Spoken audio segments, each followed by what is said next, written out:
Ventriloquism, or ventriloquy, is an act of stagecraft in which a person changes his or her voice so that it appears that the voice is coming from elsewhere, usually a puppeteered dummy. The act of ventriloquism is ventriloquizing, and the ability to do so is commonly called in English the ability to throw one's voice. History. Origins. Originally, ventriloquism was a religious practice. The name comes from the Latin for to speak from the stomach, i.e., venter and loqui. The Greeks called this gastromancy. The noises produced by the stomach were thought to be the voices of the unliving, who took up residence in the stomach of the ventriloquist. The ventriloquist would then interpret the sounds, as they were thought to be able to speak to the dead, as well as foretell the future. One of the earliest recorded group of prophets to utilize this technique was the Pythia, the priestess at the Temple of Apollo in Delphi,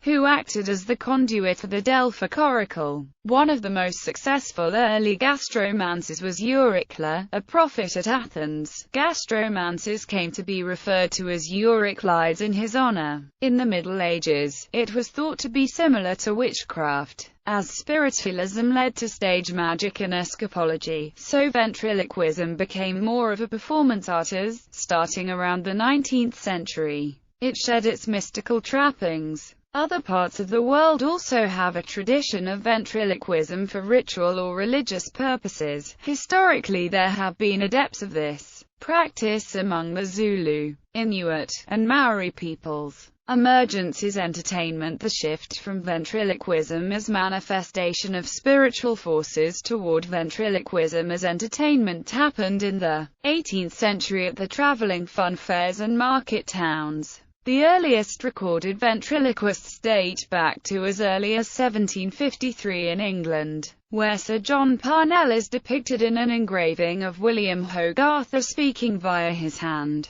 In 1757, the Austrian Baron de Menglen implemented a small doll into his performance. By the late 18th century, ventriloquist performances were an established form of entertainment in England, although most performers threw their voice to make it appear that it emanated from far away, rather than the modern method of using a puppet.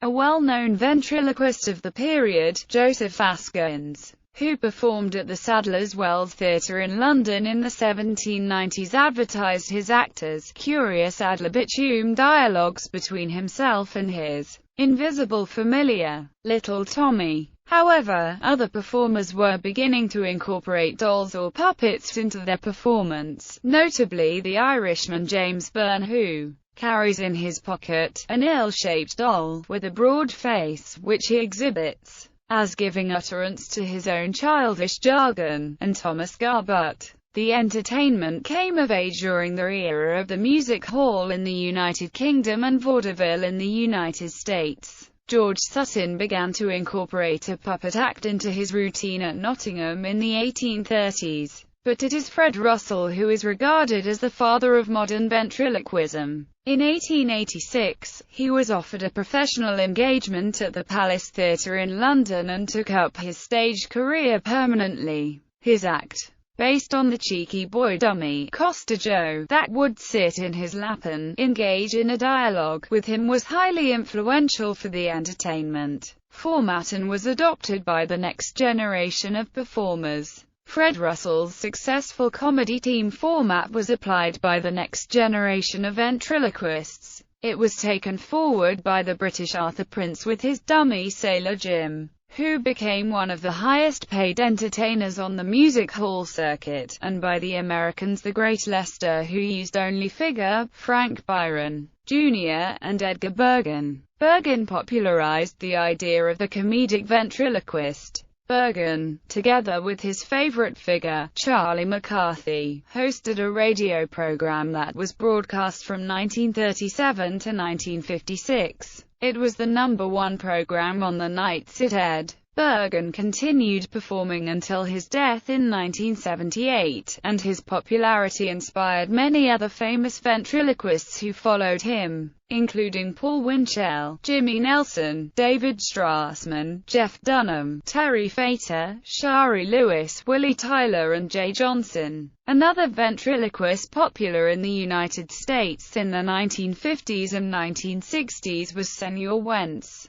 The art of ventriloquism was popularized by Y.K. Padua in North India and M. Roy in South India, who are believed to be the pioneers of this field in India. Y.K. Padua's son Ramdar Padua took from him and made the art popular amongst the masses through his performance on television. Ramdar Padua's son Satyajit Padua is also a ventriloquist. Similarly, Mr. Venki Monkey, Mr. Mimicry Srinivas, the disciples of Mr. M. Roy, popularized this art by giving shows in India and abroad. Mimicry Srinivas in particular did several experiments in ventriloquism. He has popularized this art by name, sound illusion, and perhaps Mimicry Srinivas is only the sound illusionist from India. He goes into the audience without mic and entertains them with point-blank sound illusion apart from entertaining on stage with dummies.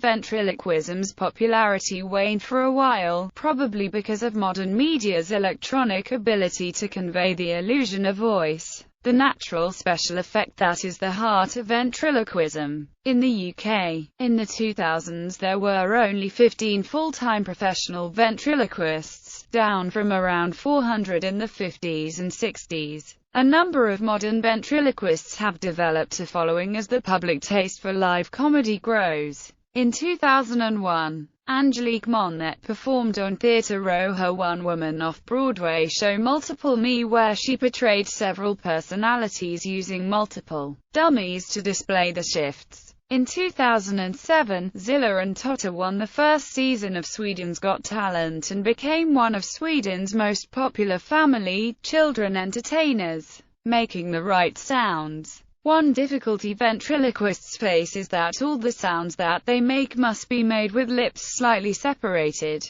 For the labial sounds F, V, B, P, and M, the only choice is to replace them with others. A widely parodied example of this difficulty is the "got a low gear," from the reputed inability of less skilled practitioners to pronounce bottle of beer. If variations of the sounds th, d, t, and n are spoken quickly, it can be difficult for listeners to notice a difference. Ventriloquist's dummy. Modern ventriloquists utilize a variety of different types of puppets in their presentations, ranging from soft cloth or foam puppets, flexible latex puppets, and the traditional and familiar hard-headed knee figure. The classic dummies used by ventriloquists vary in size anywhere from 12 inches tall to human size and larger, with the height usually falling between 34 and 42 inches. Traditionally, this type of puppet has been made from papier-mâché or wood.